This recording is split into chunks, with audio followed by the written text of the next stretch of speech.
What would a millionaire discover by secretly following his cleaning lady to an abandoned house?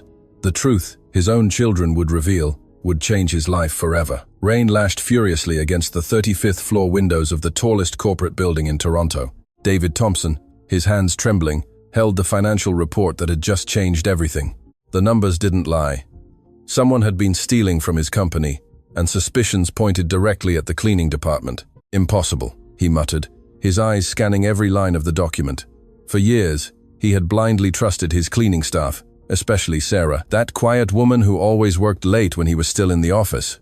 But the facts were irrefutable. Expensive supplies were missing, specialized cleaning products that only night staff had access to. The private investigator he had hired weeks ago had finally delivered his preliminary report. Security cameras showed suspicious movements, silhouettes, carrying boxes after business hours. David felt as if his heart had been ripped out. How could the person he trusted most, the only employee who knew even the most private corners of his office, betray him this way? That night, as Sarah finished her cleaning routine, David remained hidden in his office with the lights off. Through the crack in the door, he watched every movement of the woman who had cleaned his space for over 3 years. Her movements were the same as always, meticulous, respectful, almost reverent with every object she touched. But then something happened that chilled him to the bone. Sarah headed towards the supply closet with a key she definitely shouldn't have. David watched as she took out several industrial cleaning products, specialized disinfectants, and other expensive items, which she carefully placed in a large bag. His heart broke into 1,000 pieces as his worst fears were confirmed. "I can't believe it," he whispered to himself, feeling the betrayal burn in his chest like acid. For years, he had been generous with his employees, paid fair wages, offered bonuses on special occasions. Why would Sarah do something like this? Why would she risk everything for a few cleaning products? When Sarah finished and headed towards the elevator, David made a decision that would change everything. He wouldn't call the police. He wouldn't confront the woman immediately. He needed to understand why. He needed to know what had driven her to become a thief. Silently, David followed Sarah to the parking lot. From his sleek black Mercedes, he maintained a safe distance as the old TTC bus pulled away through the wet city streets. His heart pounded with a mix of anger and disappointment he had never experienced. This woman had violated his trust in the vilest way possible. The bus made several stops before Sarah descended in a neighborhood David had never visited. It was an area where the roads were unpaved, where the houses seemed pieced together from forgotten materials, where poverty was palpable on every corner. David continued to keep his distance, his Mercedes completely out of place in the surroundings. Sarah walked for another 20 minutes, carrying that bag of stolen products. David followed her on foot, keeping to the shadows, feeling his anger grow with each step. Why did she need so much disinfectant? Did she have a side business selling cleaning products? The idea that he had inadvertently been financing a criminal operation turned his stomach. Finally, Sarah stopped in front of a structure that left David speechless. It wasn't a house, but a crumbling, abandoned building, with cracked walls, broken windows covered with cardboard, and a roof that had clearly seen better days. The place looked on the verge of collapse, yet Sarah walked towards the front door as if it were her home. What is this place? David wondered, feeling confusion gradually replace his anger. This didn't look like a professional thief's hideout. It looked more like a desperate person's refuge. Sarah opened the door and disappeared inside. David waited a few minutes before cautiously approaching. The covered windows prevented him from seeing anything, but he could hear voices inside. Voices that left him completely paralyzed. They were children's voices. "Mom, you're here," he heard a child's voice say, full of joy. Leah was coughing all night, and Mia has a high fever. David felt as if he had been punched in the chest. Children. Sarah had children living in this place. His mind slowly began to process a reality he hadn't considered. The cleaning products, the specialized disinfectants. What if she wasn't stealing them to sell? He moved closer to one of the windows that had a small hole in the cardboard covering it. What he saw through that small opening changed everything he thought he knew about Sarah Davies. Inside that abandoned house, lit only by candles, were 3 children. A teenager who seemed to be looking after 2 younger ones, one of whom was clearly ill. Sarah had taken out the cleaning products and was meticulously disinfecting every surface, every corner of that precarious dwelling. Her movements were the same ones David had observed in his office, careful, methodical, filled with a love he now completely understood. "Sweetheart, come here," he heard Sarah say to the youngest child. "We have to cure that cough. I can't lose you too." David staggered back, feeling tears welling in his eyes. 2? What did that mean? His heart broke as he realized he had misjudged this woman. She wasn't stealing out of greed or malice. She was stealing to survive, to keep her children alive in conditions no human being should face. But then a child's broken voice pierced the night like a dagger. "Mom, will Dad ever come back? Will he come to help us, like he promised before he went to heaven?" The silence that followed was more devastating than any scream.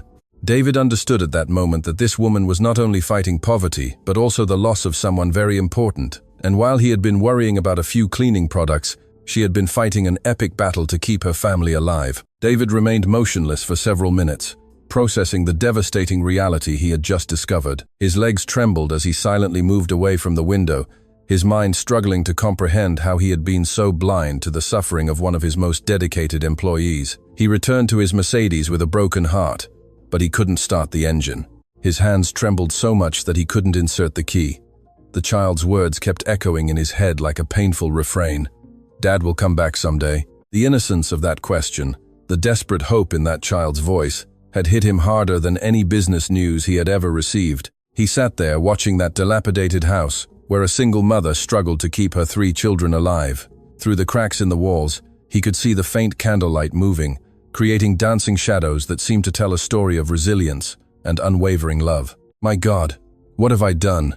David murmured, burying his face in his hands. For weeks he had been planning to fire Sarah. He had considered pressing charges for theft. He had allowed distrust to poison every interaction with her. And all this time, she had been using those products to create a clean and safe environment for her sick children. He then remembered all the times he had seen Sarah working late, always with a dedication he had found admirable, but which he now fully understood. Every extra minute she spent in the office meant additional money for her family, meant one more opportunity to bring home the necessary resources to support her children. Suddenly he heard voices coming from inside the house. It sounded like some kind of crisis was unfolding. David silently got out of the car and approached the window again, his heart pounding with a mixture of worry and curiosity. "Mom, Leo can't breathe well," he heard a little girl's voice say, full of panic. "He's turning very blue and making strange noises when he tries to take a breath." David saw Sarah moving frantically inside the room, holding the youngest child while trying to calm him. The scene unfolding before his eyes was heartbreaking, a desperate mother trying to save her child with extremely limited resources. "Ethan, bring the vaporizer we made with the pot," Sarah ordered, her voice trembling but firm. "Mia, help me hold your little brother while we give him the steam. We're going to get him through this, my love. Mom won't let anything bad happen to you." David watched in fascination as this family improvised medical solutions with basic elements. Ethan, the eldest son, moved a pot of hot water near the youngest child, creating a homemade vaporizer while his sister held the baby's head. Their coordination spoke of a routine established by necessity, of siblings who had learned to care for each other in impossible circumstances. "Why does Leo get sick so much, Mom?" Mia asked with that brutal honesty that only children possess. "Is it because we live here? Is it because we don't have heating like my school friends' houses?" The silence that followed was more eloquent than any answer. David watched Sarah struggle to hold back tears as she continued to apply the improvised steam to her youngest son's airways. The girl's question had touched a devastating truth that everyone in that family knew, but no one dared to fully verbalize. "My love," Sarah finally responded, her voice breaking. "Sometimes life gives us very difficult challenges, but the important thing is that we have each other, and Mom will do everything possible for you to be well. Dad is watching over us from heaven, and he wants us to be strong." David felt tears begin to roll down his cheeks. The strength of this woman, her ability to maintain hope in such desperate circumstances, moved him in a way he had never experienced. His whole life had been surrounded by luxury, conveniences, immediate solutions to any problem. He had never faced the reality of having to choose between buying medicine for a sick child or paying rent for decent housing. "Mom," Ethan said with a maturity that broke his heart, "I'm not going to school tomorrow. I'm going to stay to take care of Leo and Mia while you work. Plus, I heard they need helpers to load boxes at the central market. Can I earn some extra money?" "No, sweetheart," Sarah replied firmly, though her voice trembled with emotion. "Your education is the most important thing. It's the only way you can someday have a different life than mine. I won't let you sacrifice your future for our current situation." "But Mom, we need the money," Ethan insisted. "And besides, if Leo gets worse, someone has to be here to take him to the public hospital. You can't miss work because we need that paycheck."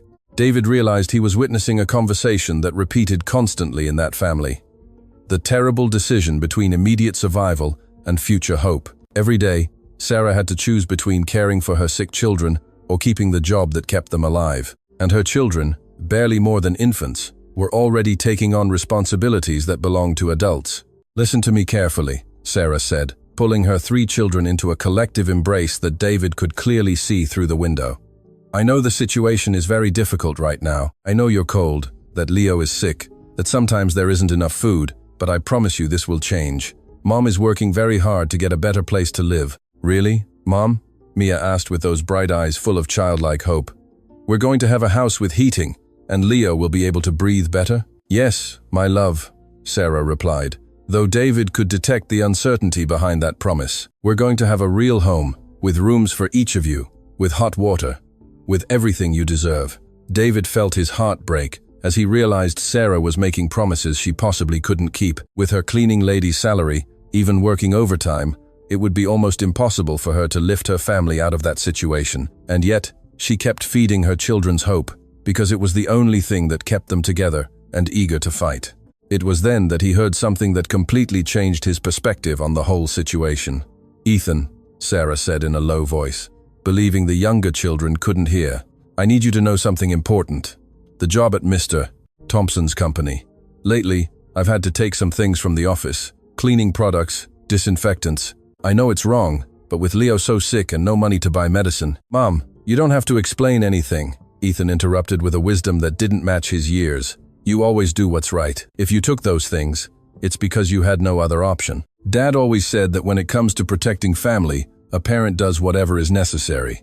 David held his breath. Sarah was confessing to her eldest son that she had been taking products from the office, but the way she did it was not that of a criminal justifying her actions.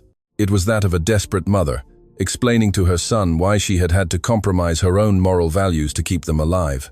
"But, son," Sarah continued with tears in her eyes, "I want you to understand that this is not what I want to teach you. Under normal circumstances, I would never take something that doesn't belong to me. Your dad was an honest, hard-working man, and he wanted you to grow up to be people of integrity. What I'm doing now is only until we find a solution." "Mom, Dad would do the same if he were here," Ethan replied, hugging his mother. "He taught us that the most important thing is to take care of family, and you're doing exactly that." David had to lean against the wall to keep from falling. The conversation he had just heard impacted him more deeply than any previous experience in his life. This woman had been tortured by the guilt of taking those products. She had been teaching her children that what she was doing was not right, but that sometimes extreme circumstances forced people to make impossible decisions. Suddenly, Leo began to cough violently, a wet, worrisome sound that made the whole family mobilize immediately. David watched Sarah hold the little boy while Ethan and Mia ran to get more hot water for the improvised vaporizer. "Leo, my love, calm down," Sarah whispered as she rocked the child. "Mommy's here. Everything's going to be okay. Breathe slowly, like I taught you." But David could see that the situation was worsening.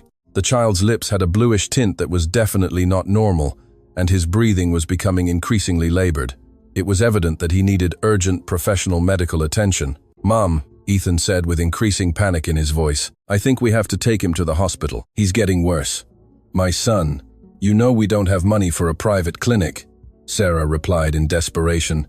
"And at the public hospital, they'll take hours to see us. Plus, they'll ask a lot of questions about where we live, about our situation." David realized Sarah was afraid to seek medical help, not only for financial reasons, but also because she feared the authorities would find out about the conditions in which she was raising her children. The fear that they would take her children away for neglect or for living in inadequate conditions was paralyzing her just when she most needed to act. "Mom, I don't care what they say," Ethan insisted. "If Leo suffers because we didn't take him to the hospital, I'll never forgive myself. And neither will you." Those words were like a dagger to David. A 1-2-year-old boy was facing the real possibility of losing his younger brother due to lack of medical resources. He was watching a family torn between love, fear, and desperation. Sarah finally made a decision that showed the true magnitude of her maternal love. "You're right, my son," she said with determination, wrapping Leo in a worn blanket. "We're going to the public hospital. I don't care what we have to face later. The important thing now is to save your little brother." David watched them leave the abandoned house in the early morning. A silent procession of figures wrapped in ragged blankets walking in the rain towards a distant bus stop. Sarah carried Leo while Ethan held Mia's hand. And all moved with that desperate urgency of those who know every minute counts. It was at that moment that David Thompson made the most important decision of his life. He couldn't stand there, passively observing as this family struggled to survive. He couldn't return to his warm, comfortable mansion, knowing that a few kilometers away 3 innocent children were paying the price of circumstances completely beyond their control. He ran to his Mercedes and started the engine. He had to do something. He had to help. But as he drove behind the bus carrying Sarah's family to the hospital, a question tormented him. How had he lived 45 years without realizing that this kind of suffering existed so close to him? And more importantly, what kind of man had he become if he had been capable of judging a desperate mother without first trying to understand her story? Michael's hospital seemed a labyrinth of hopelessness under the flickering fluorescent lights. David arrived just minutes after Sarah's family, parking his Mercedes in an area where it definitely stood out among the dilapidated vehicles and ambulances, constantly coming and going. From the main entrance, he could see Sarah rushing towards the emergency counter with Leo in her arms, while Ethan and Mia followed closely. The little boy had worsened during the bus ride. His breathing had become so labored that even from a distance, David could see how he struggled for every breath. "Please, my son can't breathe," he heard Sarah shout to the nurse on duty, a middle-aged woman whose name tag identified her as Nurse Brenda Jenkins, who seemed to have seen too much suffering to be surprised by anything. "He's been getting worse all night, and now he's turning blue. Please, you have to help him." Nurse Jenkins looked at the child with a professional but understanding expression. However, her next words were like daggers to anyone who heard them. "Ma'am, I see your son indeed needs immediate attention," Brenda said as she quickly checked Leo's vital signs. "But I need you to complete these forms first. Personal information, address, health card details, method of payment." "Forms?" Sarah interrupted with evident desperation in her voice. "My son is sick, and you're asking for forms. Please, treat him first, and then we'll fill out all the papers you want." "I understand your concern, ma'am, but these are mandatory procedures," the nurse replied with that institutional coldness that characterizes overloaded healthcare systems. "Without complete documentation, we cannot process his admission into the system." David observed the scene from a safe distance, feeling indignation grow in his chest. He was witnessing how bureaucracy could turn into a tragedy for those without resources. While Leo struggled to breathe, the system demanded that his mother prioritize paperwork over her son's life. "Mom, give her the papers she wants," Ethan whispered, trying to be the responsible older brother that circumstances had forced him to become. "I can watch Mia while you fill all that out." But when Sarah began to complete the forms, the cruel reality of her situation became evident. In the address box, she froze. What could she write? Abandoned house with no number in the neglected district? Wouldn't that raise suspicions about her ability to care for her children? "Ma'am, I need a valid address," Nurse Jenkins insisted, noticing Sarah's hesitation. "It's required information for the medical record. It's just that we're in the process of moving," Sarah lied, her hands trembling as she held the pen. "Temporarily, we're staying with relatives." "And the relatives' address, then?" Brenda interrupted with growing impatience. There was a line of people waiting behind Sarah, and it was evident that the pressure of the job was affecting her patience. David watched Sarah slowly crumble. She was a proud woman who had worked her whole life, who had maintained her dignity even in the most adverse circumstances. But now, with her critically ill son in her arms, she was forced to lie and humble herself before a system that seemed designed to push away the most vulnerable. It was then that Leo suffered a sudden crisis. "My baby! Something's happening to my baby!" Sarah cried as little. Leo suddenly worsened, and the entire room fell silent. The convulsions were terrifying to witness. Leo's tiny body contracted violently while his eyes rolled completely white. Nurse Jenkins finally reacted with the urgency the situation had merited from the start.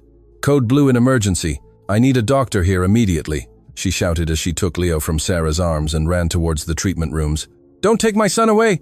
Sarah sobbed, trying to follow the nurse. "Please, let me be with him. He's just a baby. He's scared." "Ma'am, you need to stay here while we stabilize the child," a security guard told her, blocking her path with that impersonal authority that characterizes those who enforce regulations without considering the human pain they cause. Family members cannot enter the treatment area during medical emergencies. David watched Sarah emotionally collapse. This strong woman, who had faced poverty, widowhood, and the responsibility of raising 3 children alone finally broke. She collapsed into one of the plastic chairs in the waiting room, weeping with an intensity that broke the soul of anyone who heard her. "Mom, don't cry," Mia told her with that innocent wisdom of children who have seen too much suffering. "Leo is very strong. Remember, Dad always said our family has warrior blood. Leo will be fine because he has your strength." The 8-year-old girl's words revealed something fundamental about this family. They had lost their patriarch, but his legacy of strength lived on in each of its members. The children's father had clearly been an important figure who had taught them values of resilience and family unity. "How did Dad die, Mom?" Ethan asked in a broken voice, taking advantage of this vulnerable moment to ask a question he had evidently been repressing for a long time.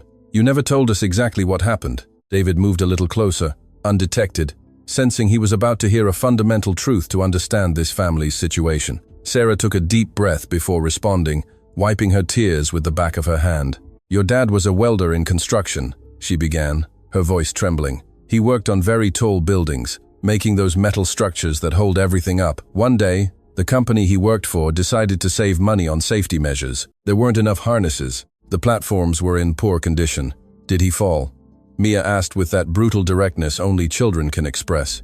"Yes, my love," Sarah confirmed, hugging her 2 older children. "He fell from the 20th floor because the company didn't want to invest in adequate safety equipment.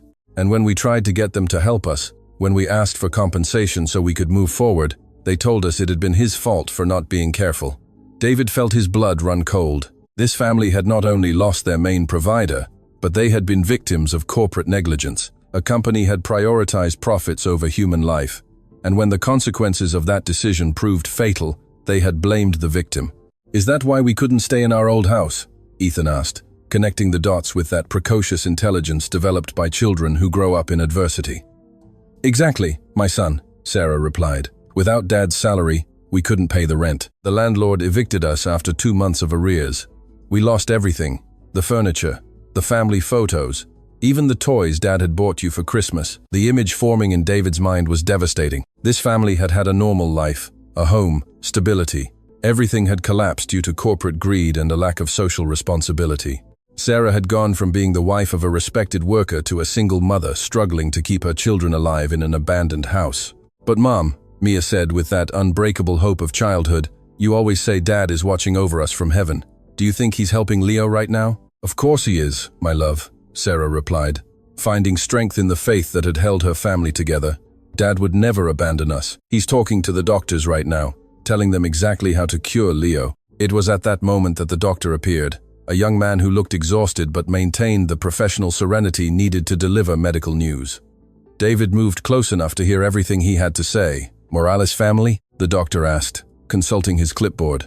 "Yes, I'm the mother," Sarah replied, standing up immediately. "How is my son? Is he going to be okay?" "Your son Leo has a severe respiratory infection, complicated by malnutrition and prolonged exposure to adverse environmental conditions," the doctor explained with medical terminology that sounded terrifying to untrained ears. "The convulsions were caused by lack of oxygen due to the obstruction of his airways." "What does that mean in simple words, doctor?" Ethan asked, again taking on that adult role that didn't belong to his 12 years. "It means your little brother is very sick because he's been breathing contaminated air and hasn't received adequate nutrition to keep his immune system strong," the doctor explained, showing an empathy that contrasted with the bureaucratic coldness of other hospital staff. "He needs immediate hospitalization, intravenous antibiotics, and intensive care for at least a week." The silence that followed was more eloquent than any scream. David watched Sarah slowly process the implications of those words. Hospitalization meant expenses she could never cover. Intensive treatment meant she would have to miss work, losing the only income that kept her family alive. "Doctor," Sarah said with a trembling voice, "how much will all that cost?" "Ma'am, at this moment the important thing is to save your son's life," the doctor replied, deftly evading the financial question. "The economic aspects can be discussed later with the billing department." But Sarah had lived enough poverty to understand that discussing it later meant accumulating an impossible debt. It meant that for years she would be paying medical bills that would keep her in absolute misery. "Is there a less expensive alternative?" she asked, with the desperation of a mother drowning in a sea of impossibilities. "Something I can do at home. I know how to care for sick children. I've been doing it for months." "Miss Davies," the doctor said firmly but with understanding. Your son needs medical equipment that we only have here at the hospital. If you try to treat him at home, there's a very high probability that he won't survive. Are you willing to take that risk? The question hung in the air like an emotional guillotine. David watched Sarah struggle internally between unconditional love for her son and the crushing reality of her economic situation. It was the cruelest decision any mother could face: go into lifelong debt to save her son or risk losing him due to lack of resources. It was then that David Thompson made the decision that would change not only the lives of the Davies family, but also his own existence. He stepped out of the shadows where he had been observing and approached the group directly. "Excuse me, doctor," he said with that natural authority that money and power bestow. "I'm David Thompson, and I will cover all of Leo Davies' medical expenses. I want him to receive the best treatment available, regardless of the cost." Sarah turned to him with an expression of absolute shock, her eyes filled with confusion, hope, and terror simultaneously. She couldn't understand why her boss, the man from whom she had been stealing cleaning products, was standing in a public hospital emergency room, offering to pay for her son's treatment. "Mr. Thompson," Sarah stammered. "What? How? Why are you here?" David looked directly into her eyes, and in that gaze, there was a mixture of shame, admiration, and determination that Sarah had never seen before. "Sarah," he said with an emotional voice, "I've come to ask for your forgiveness." The silence in the emergency room became so dense that it seemed even the medical machines had stopped making noise. Sarah looked at David with an expression that combined shock, confusion, and pure terror. Her children had instinctively sought refuge behind her, not understanding why their boss had appeared out of nowhere at the most vulnerable moment of their lives. "Forgiveness," Sarah repeated, her voice barely audible, as if the words were stuck in her throat. "Mr. Thompson, I don't understand what's happening. How did you know we were here? Why do you want to help Leo?" David took a deep breath, knowing that the following words would define not only the future of this family, but also the kind of man he would become from that moment on. "Sarah, I need to confess something terrible," he began, his voice trembling with genuine emotion. "For weeks, I've been investigating you. I thought you were stealing cleaning products from the office. I hired a private investigator. I reviewed security cameras. I spied on you as if you were a criminal." Sarah's eyes filled with tears as she understood the magnitude of the situation. Her worst nightmare was coming true. She had been discovered, but what devastated her most was not the fear of the consequences, but the shame of her children, hearing that their mother had been labeled a thief. "Mom is not a thief," Ethan declared with that protective fierceness that children develop when they see their parents being attacked. "My mom is the kindest person in the world. If she took those things, it's because we needed them so we wouldn't get sicker." "I know, son," David replied, addressing Ethan directly with a respect that surprised everyone present. "And you're right, your mom is not a thief. I was an idiot who didn't understand anything. Are you going to put us in jail?" Mia asked with that heartbreaking innocence of children who have learned too early that the world can be cruel to the vulnerable. "No, my love," David replied, kneeling to be at the girl's height. "No one is going to jail, and no one is going to hurt your family ever again." The doctor, who had been listening to this entire conversation, cleared his throat discreetly. "Excuse me, but I need to know if you're authorizing immediate treatment for Leo. The child needs to be transferred to intensive care right now." "Authorize everything," David ordered without hesitation. "The best available treatment, the best room, the best specialists. Money is not an issue."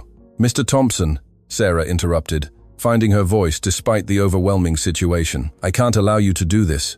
I have no way to pay you back. With my cleaning lady's salary, it would take me my whole life to return that money." "Sarah," David said, standing up and looking directly into her eyes. "After what I've discovered tonight, after seeing how you've been living, after understanding why you were taking those products, I'm the one who should be paying. I should be paying for being so blind, so insensitive, so completely oblivious to the suffering that was happening right under my nose." "What do you mean, after what you've discovered?" Sarah asked, though a part of her feared the answer. David lowered his gaze, ashamed to have to admit how much he had violated his employee's privacy. "I followed you home. I saw where you live.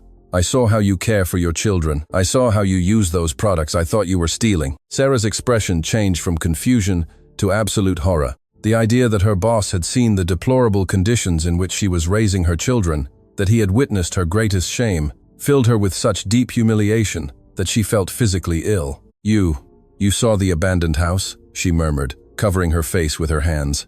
"You saw how we live. You saw that I don't have hot water, that there's no heating, that my children sleep on mattresses on the floor. I saw an extraordinary mother doing the impossible to keep her children alive. David interrupted, his voice firm and emotional. I saw a woman who takes cleaning products not to sell them, but to disinfect a house where no one should live, but which she is turning into a safe home for her babies. That's not true, Sarah exploded, shame transforming into despair. I'm a terrible mother. My children are living like animals because of me. Leo is here because I couldn't give him a decent home where he could breathe clean air. Don't say that, Ethan cried, hugging his mother with an intensity that surprised everyone. You're the best mom in the world. Dad always said you were stronger than 100 men put together. Ethan's right, Mia added, joining the family hug. Mom, you give us love every day. You make us feel safe. You teach us to be good. That's more important than having a nice house. David watched this scene of unconditional love and realized he was witnessing something that he, despite all his wealth, had never experienced. These children did not love their mother despite poverty. They loved her precisely because she had sacrificed everything, even her dignity, to protect them. Sarah, David said with an emotion he had never allowed others to see, do you know what moment impacted me most of everything I saw last night? Sarah looked up, unable to imagine what aspect of her misery had been most memorable for her boss. It was when I heard Leo asking if Dad was going to come back from heaven, David continued, his voice cracking slightly. And then, when I saw you confessing to Ethan that you had taken those things from the office, I saw a woman tortured by guilt, teaching her children that what she was doing was wrong, but that sometimes extreme circumstances force us to compromise our values. Because it is wrong, Sarah murmured. Stealing is wrong, no matter the reason. You weren't stealing, David exclaimed with a passion that surprised even the doctor, who had been listening to the entire conversation with growing fascination. You were taking disinfectant to clean the home of your sick children. You were using cleaning products to create the most hygienic environment possible, in impossible conditions. But they didn't belong to me, Sarah insisted, clinging to that moral integrity that had been her guide throughout the crisis. You're right, David admitted. They didn't belong to you. But you know what? They belonged to me. And if I had been a better boss, a better human being, I would have seen that one of my most dedicated employees was struggling to survive. I would have noticed that you arrived early and left late, not out of ambition, but out of economic desperation. The doctor finally intervened with renewed urgency. Excuse me, but we really need to transfer Leo immediately. His oxygen levels are dropping again. Go, doctor, David ordered. Do whatever is necessary. I want hourly medical reports. As a gurney took Leo to intensive care, Sarah collapsed into a chair, overwhelmed by the emotional intensity of the situation. Her two older children huddled beside her, forming that unbreakable family unit that had been their strength during the most difficult months.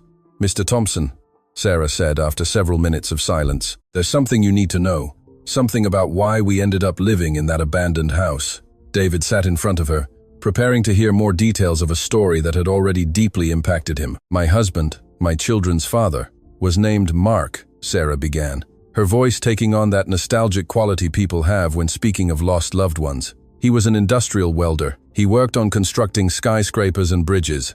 He was a good, hard-working man who dreamed of giving his children a better life than he had had. What happened to him? David asked, though he sensed the answer would be painful. He was working on the construction of the new Summit Towers corporate complex, Sarah continued, not realizing the impact those words would have on David. The construction company had decided to save money on safety equipment. The harnesses were in poor condition. The platforms didn't meet regulations, but they pressured the workers to finish quickly. David felt his blood run cold. The Summit Towers was a project he knew very well. It had been one of his company's most lucrative contracts in recent years. Mark fell from the 18th floor because the work platform collapsed, Sarah continued, now openly weeping. When I tried to hold the company accountable, they told me it was his negligence for not properly checking his equipment. They denied me any compensation and threatened to sue me if I kept insisting. What company was it? David asked, though a part of him already knew the answer and desperately hoped to be wrong. Thompson Holdings, Sarah replied. Thompson Holdings, the same company where I work now, cleaning the offices of the man whose company killed my husband. The silence that followed was so absolute that one could hear the hum of the hospital's fluorescent lights. David felt as if the ground had opened beneath his feet. For years, Sarah had been working for him, cleaning his office, knowing every detail of his professional life, while guarding the most devastating secret possible. Did you know who I was when you applied for the job? David asked, his voice barely audible. Of course I knew, Sarah replied with a calm that dramatically contrasted with the emotional storm in her eyes. I knew exactly who you were, the owner of the company that had killed my husband and then financially destroyed my life. Why? David asked, completely overwhelmed. Why did you come to work for me? Why didn't you confront me? Why didn't you seek revenge? Sarah looked at her two children, who had been listening to this revelation with expressions of growing shock and confusion. Because I needed the job, she replied simply. Because my children needed to eat. Because revenge wasn't going to bring Mark back to life, nor was it going to pay our bills. And because Mark always taught me that hatred only poisons the one who feels it. But I am responsible for your husband's death, David stammered, tears streaming freely down his face. My company, my cost decisions, my pressure to deliver projects quickly. Yes, Sarah confirmed with a serenity that was more devastating than any cry of anger. You are responsible, but hating you wasn't going to feed my children.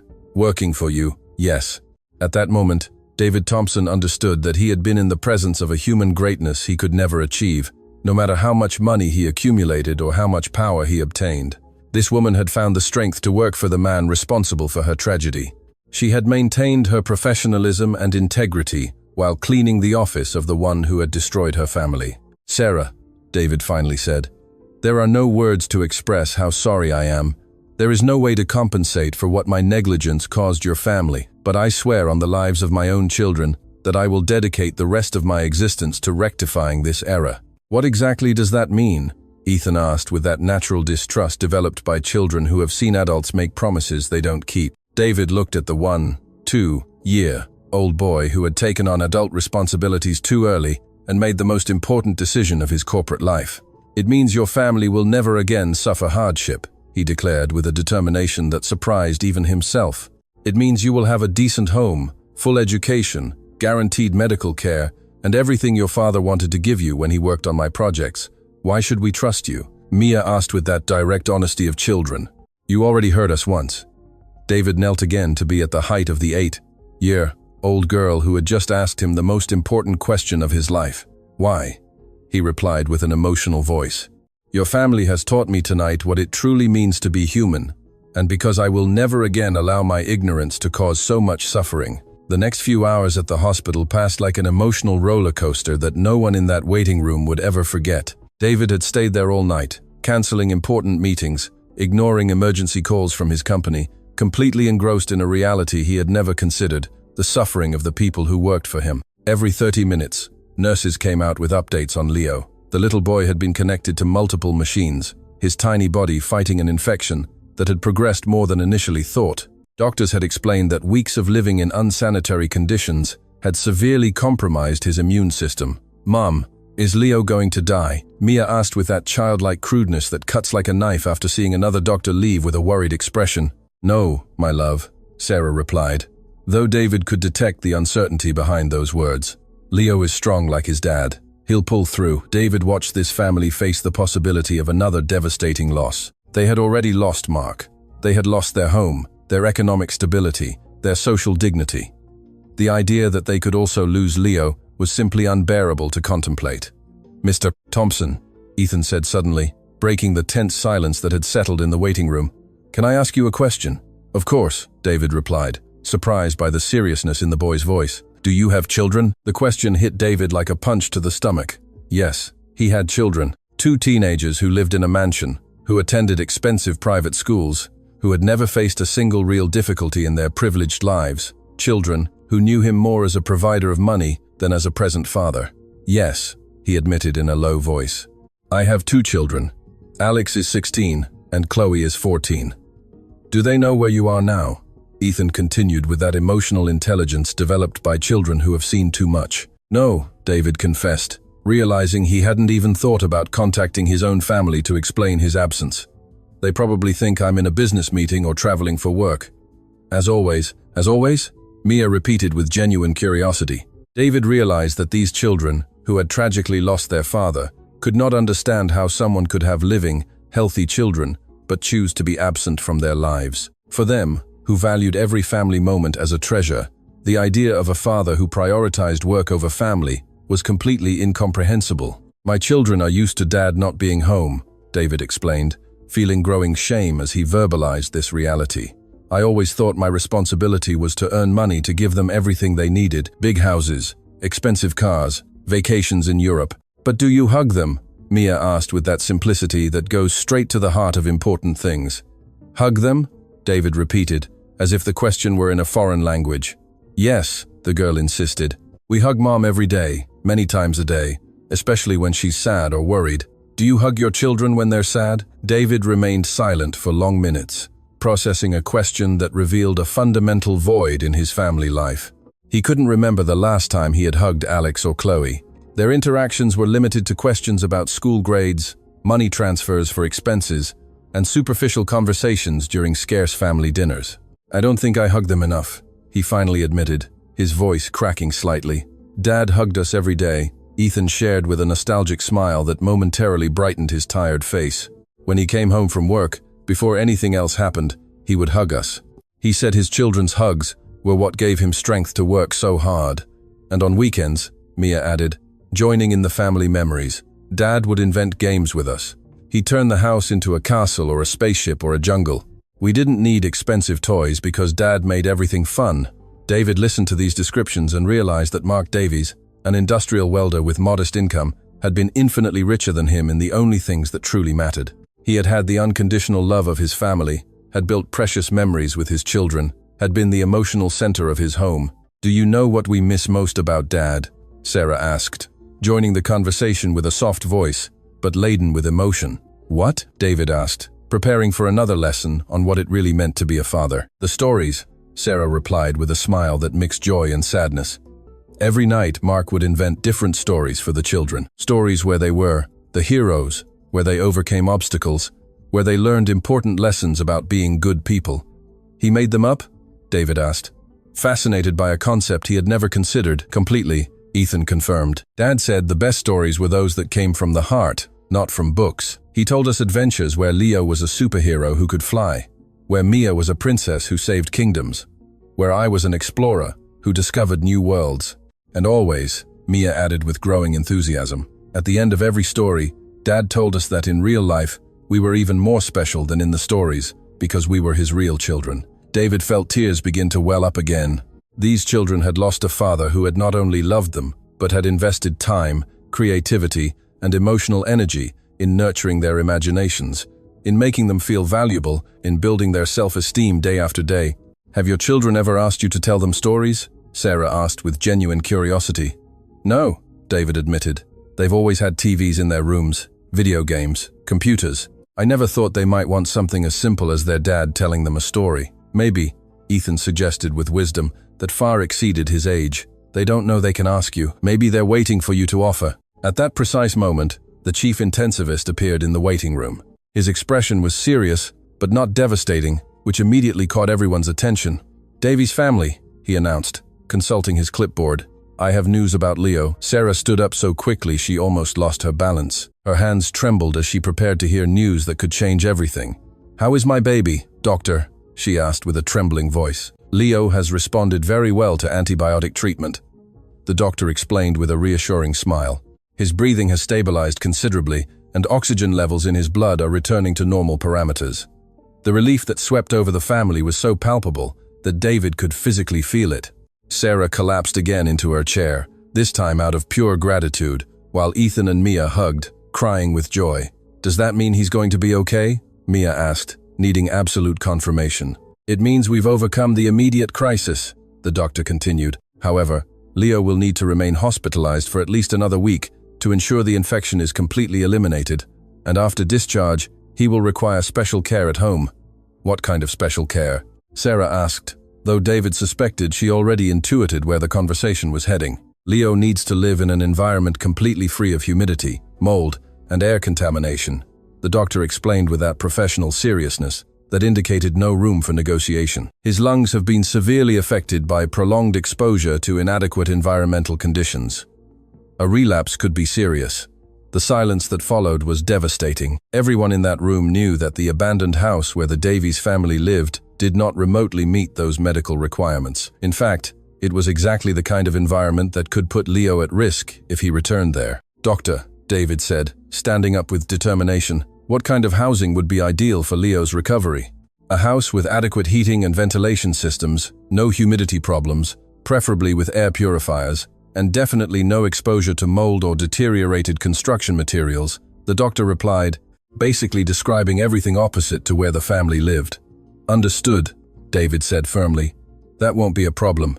Mr. Thompson, Sarah interrupted, immediately understanding the implications of those words. I can't allow you to do more than you already have.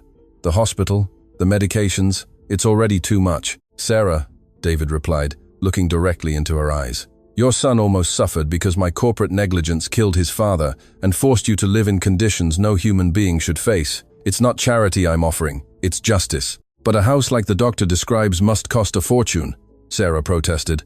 I can't accept something like that from you. Why not? Mia asked with that simple logic of children.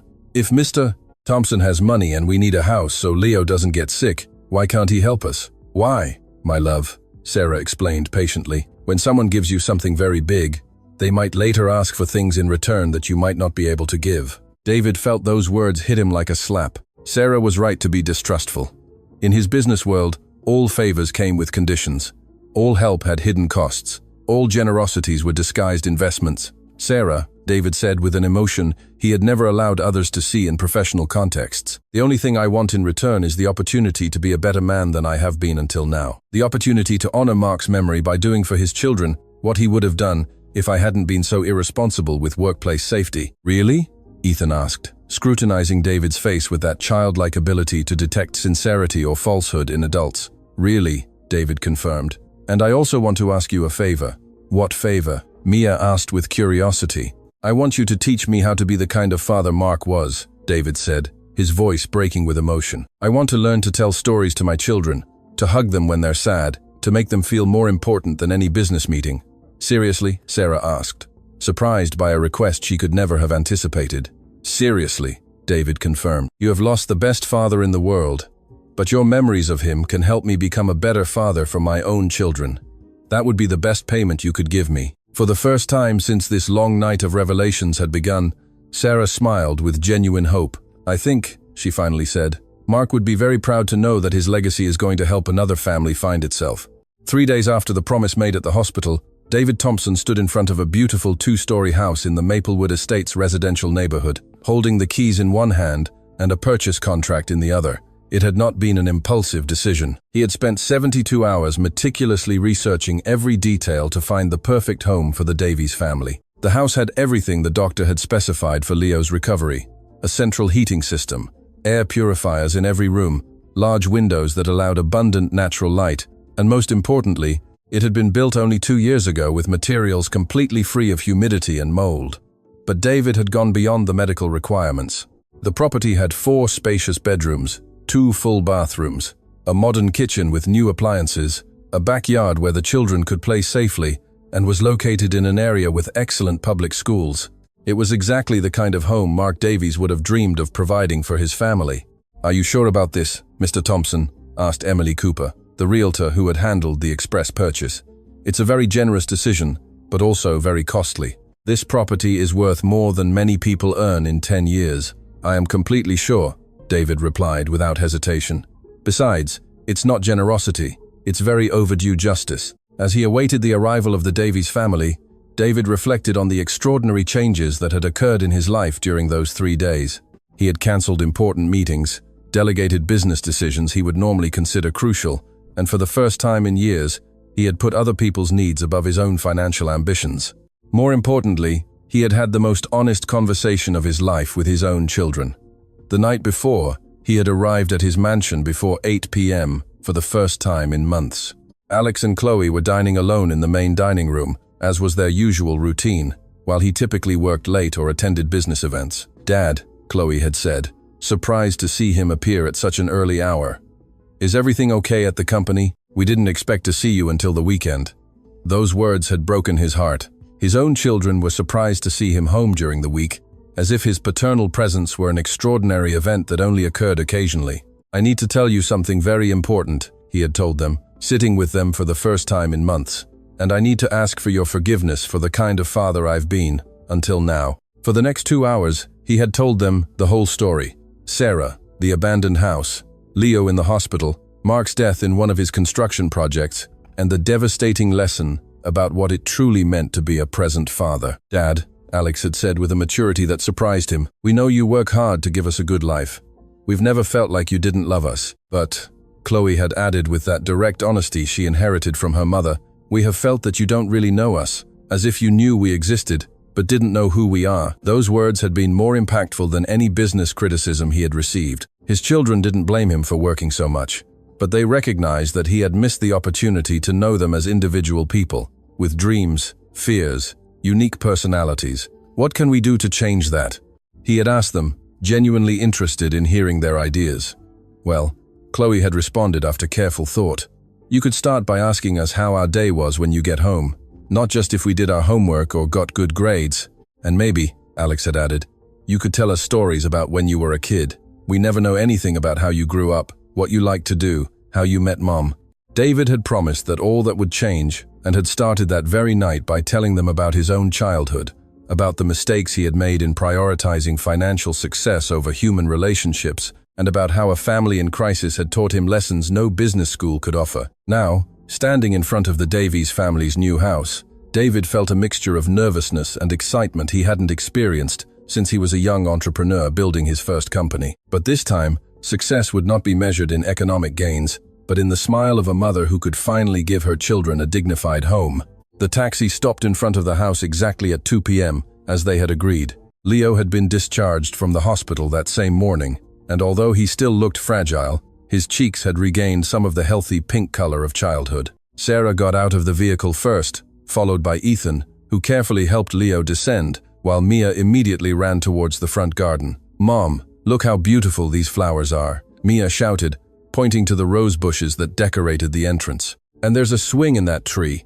"Mia, don't touch anything," Sarah warned automatically, with the caution of someone who had learned not to expect too much from life. "This isn't our house. We're here to see it, but we don't know if—" "Sarah," David interrupted softly, approaching with the keys extended towards her, "this is your house, completely yours." The silence that followed was so profound that one could hear the wind moving the leaves of the tree where a swing was indeed installed.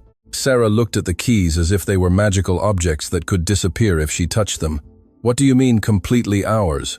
Ethan asked with that protective distrust he had developed during months of uncertainty. "I mean," David explained, kneeling to be at the height of the 3 children, "that the house is fully paid for, that it's deeded in your mom's name, and that no one will ever be able to take it from you." "Is it ours forever?" "Really forever?" Leo asked with that small voice that still showed signs of his recent illness, but shone with cautious hope. "Really forever," David confirmed, feeling his eyes fill with tears as he saw the astonished expression on the little boy's face. Sarah finally took the keys with trembling hands. For months, she had dreamed of this moment, but she had never believed it was possible. She had nightly fantasies where she imagined her children running through a real house, sleeping in true beds, bathing with hot water, but she had always woken up in that abandoned house where reality brutally hit her. "Can we go in and see it inside?" Mia asked, practically jumping with excitement. "Of course," David replied, leading the family towards the front door. "It's your home. You can do whatever you want." When Sarah opened the door, what they found inside exceeded all expectations they could have had. David had not only bought the house, he had completely furnished it with everything necessary for a family with 3 children. In the main living room, there was a comfortable 3-seater sofa, a solid wood coffee table, a large screen television mounted on the wall, and most importantly, a bookshelf full of children's and young adult books. The kitchen was fully equipped with new appliances, complete dinnerware, and the pantry was stocked with enough food for several weeks. "Mom, there's a staircase," Ethan shouted, running towards the second floor like a normal one. 2. "Yeah, old boy for the first time in months. And every bedroom has its own bed," Mia added, who had followed her older brother upstairs. David had paid special attention to the bedrooms. The master bedroom had a queen-size bed with new bedding, a spacious closet, and a dresser with a mirror. The children's rooms were decorated appropriately for their ages. Ethan's had a desk for studying and educational posters. Mia's was painted in soft tones with a single bed decorated with new dolls. And Leo's had a convertible crib that could transform into a big kid bed, along with a special humidifier recommended by doctors. "Mr. Thompson," Sarah said, her voice breaking with emotion. "This is too much. It's more than I ever dreamed of giving my children. I don't know how we'll ever be able to repay you." "Sarah," David replied, sitting next to her on the new sofa. Do you remember what you told me at the hospital about why you decided to work for me instead of seeking revenge? Because revenge wasn't going to feed my children, Sarah repeated, recalling her own words. Exactly, David continued. Well, this house isn't revenge for what my company did to Mark. This house is my way of honoring his memory, ensuring that his children have the opportunities he wanted to give them. Mom, come see my room, Leo shouted from upstairs, his voice full of a joy they hadn't heard in months. When they went upstairs to the second floor, they found the three children exploring their new rooms with expressions of pure amazement. Leo had discovered that his bed had side rails to prevent falls, but they could also be removed when he was older. Mia was hugging a new doll she had found on her bed. Ethan was checking the books on his desk, books appropriate for his age and educational level. Can I really keep all these books? Ethan asked, holding a natural science encyclopedia. They're yours, David confirmed, and there are more books downstairs in the family library.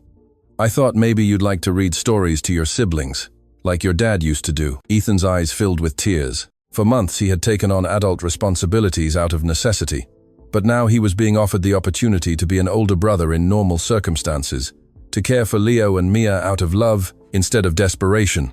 Mr. Thompson, Ethan said with a seriousness that was moving, can I ask you something? Of course. Do your children know what you're doing for us? The question surprised David because it revealed that Ethan had been thinking not only about his own family but about how these actions might affect other people. Yes, David responded. I told them your whole story, and they know that you have taught me very important lessons about what it means to be a family. What kind of lessons? Mia asked, joining the conversation with that natural curiosity of children. You taught me that hugging children is more important than buying them expensive things, David explained. You taught me that telling stories at home is more valuable than working late. You taught me that knowing my children's dreams is more important than making more money. Are you going to start hugging your children more?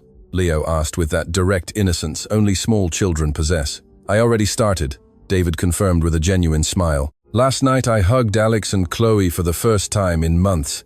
And do you know what I discovered? What? The three children asked in unison. That they also needed those hugs, but didn't know how to ask me for them.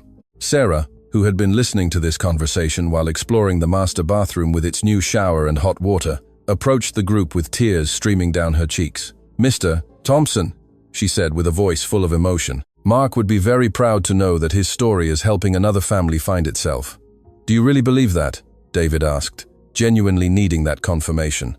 Completely, Sarah replied without hesitation. Mark always said that tragedies only made sense if we turned them into opportunities to make the world a little better.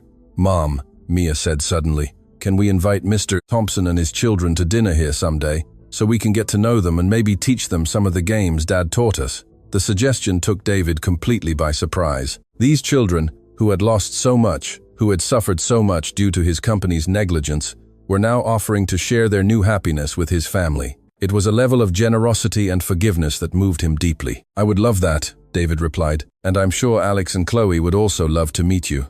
Can we show them how Dad taught us to put on little plays? Mia exclaimed with growing enthusiasm, and Ethan can tell them some of the stories Dad used to invent for us. And Leo can teach them his favorite songs, Ethan added, carrying his younger brother with that protective tenderness he had developed during the difficult months. David watched this spontaneous planning of a family gathering and realized he was witnessing something extraordinary. These children were not thinking in terms of us versus them or poor versus rich. They were thinking simply in terms of families that can help each other be happier. There's one more thing I want to show you, David said, leading the family towards the master bedroom window overlooking the backyard. In the yard was something that had taken days of special planning, a small raised garden bed with fertile soil, gardening tools appropriate for children, and seeds of vegetables and herbs that the family could grow together. Mark always wanted to teach his children to grow their own food, David explained. Sarah told me at the hospital that he talked about having a garden where they could learn where real food comes from. Dad told you that? Ethan asked, surprised that David knew such intimate details about his father's dreams. Your mom told me, David clarified. And I thought maybe you could teach me too. I've never planted anything in my life. Yes, Leo shouted, clapping his small hands that already looked stronger after the medical treatment. We can plant tomatoes and lettuce and carrots and pretty flowers for Mom, Mia added, always thinking of making her mother happy. Sarah approached the window and observed the garden with an expression that mixed gratitude, amazement, and a deep melancholy. It was exactly what Mark had dreamed for his family. And although he was not physically present to see it, his spirit and his values were completely alive in this moment. "Mark," she murmured softly, speaking to her deceased husband, as if he could hear her. "Our babies finally have the home you wanted to give them." David realized he was witnessing a sacred moment, an instant where love transcends death and where postponed dreams finally find fulfillment. It wasn't just a house he was delivering. It was the materialization of the hopes of a father who had died too soon, but whose legacy would continue alive in his children. "Sarah," David said, "finally, there's one condition for this house." The instant panic that appeared in the woman's eyes broke his heart, but it was necessary to establish this specific condition. "What condition?" she asked with a trembling voice. "That you allow me to change all the workplace safety policies at Thompson Holdings," David replied with absolute seriousness. "That you help me implement protocols that guarantee no other worker suffers what Mark suffered. That you turn your husband's tragedy into the salvation of other workers." Sarah looked at him for long seconds, processing the magnitude of what he was proposing. "Are you serious?" she finally asked. "Completely serious," David confirmed. "I want Mark Davies to become the name of the strictest workplace safety program in the entire construction industry." For the first time since the loss of her husband, Sarah felt that the tragedy that had destroyed her life would finally have a purpose that would honor Mark's memory in the most significant way possible. "I accept," she said with a firm voice. "I accept with all my heart." The first family dinner between the Thompson and Davies families took place a week after the house handover. David arrived at 6 p.m., with Alex and Chloe bringing flowers for Sarah and educational toys for the 3 children. His children had been nervous all day, not knowing what to expect from this family that had so profoundly transformed their father. The house that was once an impossible dream now overflowed with life and human warmth. The aroma of home-cooked food mingled with the sound of children's laughter, creating that atmosphere of a true home that no mansion could replicate. Leo had improved remarkably. His cheeks had a healthy color, and his breathing was clear and strong. "Dad," Chloe whispered as they walked towards the front door. "Are you nervous?" "A little," David admitted with honesty, "but it's a good nervousness, like when you're about to experience something special." Sarah opened the door with a radiant smile that dramatically contrasted with the desperate woman David had seen in the hospital weeks ago. She wore a simple but clean dress, and there was something in her posture that spoke of recovered dignity. "Welcome to our home," she said with a genuine warmth that immediately put Alex and Chloe at ease. The first few minutes were inevitably awkward. Alex and Chloe, accustomed to formal dinners served by domestic staff, found themselves in a kitchen where the family itself prepared the food, and where everyone was expected to participate in setting the table. "Do you need help with anything?" Alex asked, not knowing exactly how to offer assistance in an environment so different from his usual experience. "Of course," Ethan replied with enthusiasm. "Can you help me take the plates to the table? In our family, everyone helps with everything." Chloe watched in fascination as Mia helped Leo wash his hands before eating, as Ethan checked that everything was ready, as Sarah coordinated the activities with an efficiency born of love rather than rigidity. It was a completely new type of family dynamic for her.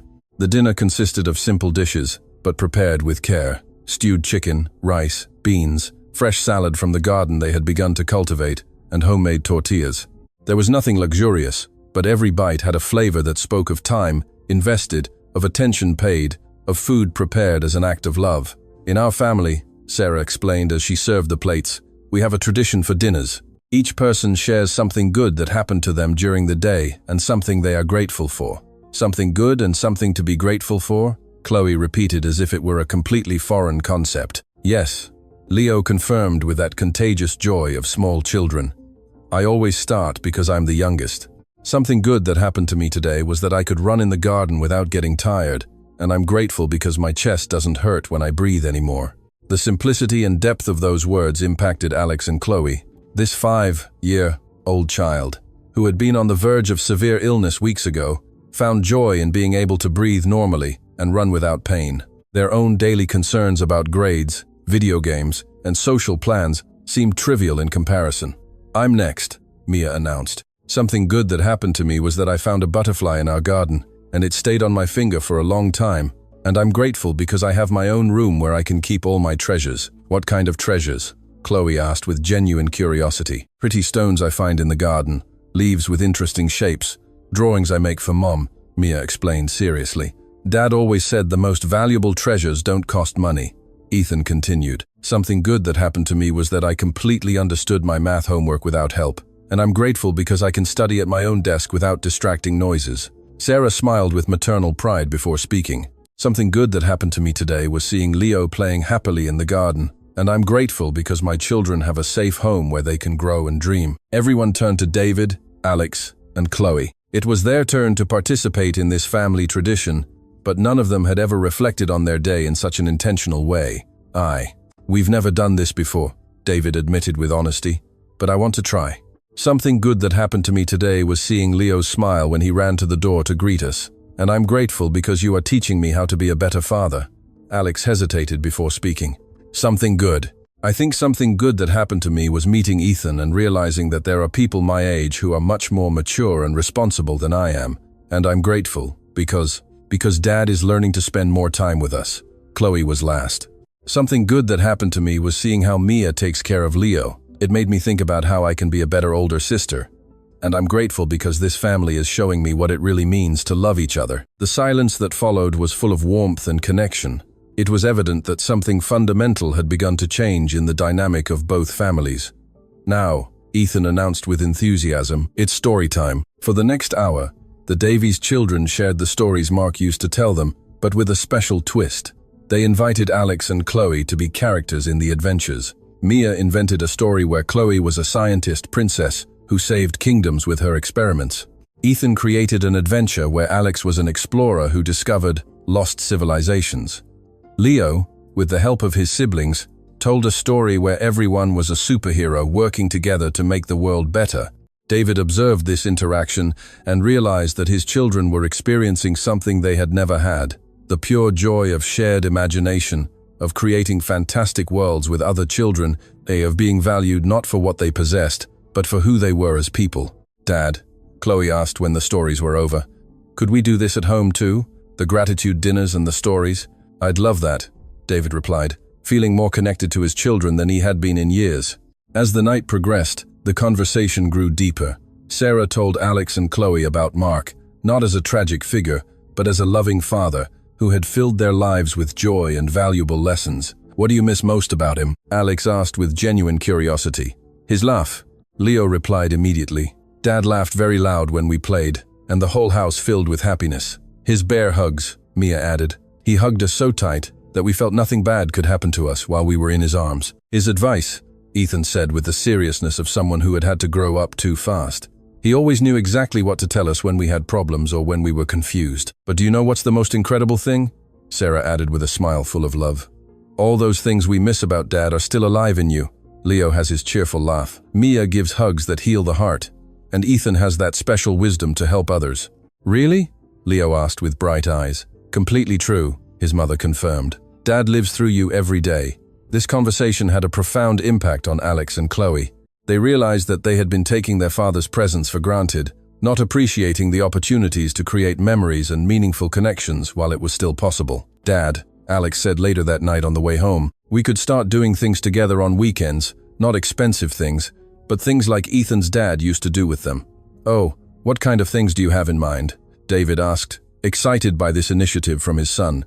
Maybe we could learn to cook together, Chloe suggested, or do projects in the garden, or just sit and talk without the TV or phones. That sounds perfect, David replied, feeling his heart fill with a happiness that no business success had ever been able to provide him. 3 weeks later, David was in his office, but this time, not working late. It was Friday afternoon, and he had established a new personal policy. No more work after 5 p.m. On Fridays, and weekends were sacred for family. Sarah had begun working as a workplace safety consultant for Thompson Holdings, helping to design protocols that would protect other workers from tragedies like the one Mark had suffered.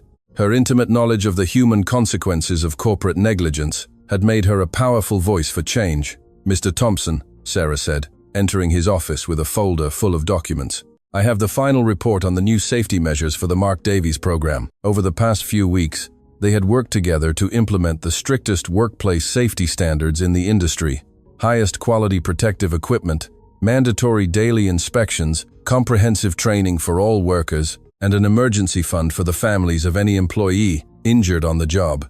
What are the results? David asked, though he already knew the answer from the weekly reports. Zero workplace accidents across all our construction sites for the past 3 weeks, Sarah reported with evident pride. Workers say they feel safer and more valued than ever before.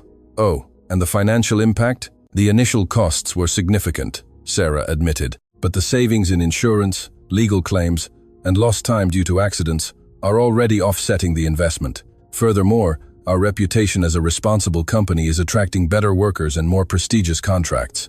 David smiled, remembering how he used to think that workplace safety was an unnecessary expense that reduced profits. Now he understood that it was an investment in human lives that also turned out to be an excellent business decision. "Sarah," he said, closing the folder, "can I ask you something personal?" "Of course. Do you ever feel that Mark would be proud of what we've achieved?" Sarah smiled with that serenity she had developed during months of healing. "Every day, especially when I see other workers return safe and sound to their families, knowing that their children won't go through what mine did. And your children? How are they adapting to all the changes?" "Leo is completely healthy. Doctors say there are no traces of the respiratory infection," Sarah reported with maternal joy. "Mia is flourishing in her new school. Her teachers say she's a bright and compassionate child. And Ethan? What about Ethan?" "Ethan surprises me every day," Sarah continued with pride. "He has started talking about studying civil engineering when he grows up. He wants to design buildings that are completely safe for all workers." "Seriously? He says he wants to continue the work his dad started, and that you are helping to finish," Sarah explained. "He wants the Davies name to be synonymous with safe construction." David felt his eyes fill with tears. Mark's son had not only overcome tragedy, but was transforming it into inspiration to dedicate his life to protecting others. "Sarah," David finally said, "I want to make you a proposal." "What kind of proposal?" "I want to establish a university scholarship fund in Mark Davies' name," David explained with growing enthusiasm, "for children of construction workers who want to study engineering, architecture, or any career related to making the industry safer." "Are you serious?" "Completely serious. And I want you to administer that fund," David continued. "Who better than Mark's widow to decide which young people deserve the opportunity to turn tragedies into solutions?" Sarah was speechless for several minutes, processing the magnitude of what David was proposing. "Do you know what this means?" she finally asked. "It means Mark Davies will become a force for good that transcends his own death," David replied. "It means his legacy will save lives for generations." "I accept," Sarah said with a firm and emotional voice. "I accept with all my heart, and in Mark's name." That same night, in the house that now overflowed with life and happiness, the two families reunited for dinner. But this time, there was an additional tradition. At the end of dinner, they lit a special candle in honor of Mark Davies. "Dad," Mia said, addressing the candle as if Mark could hear her. "Today, Mr. Thompson told us about the scholarships that will help other children study to do safer jobs. Are you proud of us?" At that moment, as if the universe wanted to answer the girl's question, a gentle breeze moved the window curtains, making the candle flame dance in a special way. "Dad is here," Leo whispered with that absolute certainty of small children. "He's telling us he's proud." David observed this scene and realized that he had witnessed the most extraordinary transformation of his life. A tragedy had been converted into redemption, an injustice had been transformed into justice, and a death had given life to a legacy that would protect countless future families. "Do you know what's the most incredible thing about this whole story?" David said, looking at all the children present. "What?" they asked in unison. "That Mark Davies will never be just a name on a tombstone," David explained with deep emotion. "He will be the name on university scholarships that help young people study. He will be the name on safety protocols that save lives. He will be the name that other workers remember when they return safely to their homes every night. And he will be the name that we carry with pride forever," Ethan added with that maturity he had developed through adversity transformed into purpose. "Exactly," David confirmed. "Mark Davies has become immortal not because he is physically with us, but because his love, his values, and his sacrifice continue to make the world better every day." At that moment, with two families united around a table, with a candle honoring the memory of a good man, and with the future shining with promises of lives saved and dreams fulfilled, everyone understood that they had witnessed something extraordinary. Mark Davies' death had been a tragedy, but his legacy had become the most beautiful story of redemption, love, and hope that any of them could have imagined. And every time a worker returned safe and sound to their home, every time a young person received a scholarship to study, every time a family didn't have to suffer what the Davies family suffered, Mark Davies would continue to live because true love never dies. It only transforms into increasingly beautiful ways of making the world better.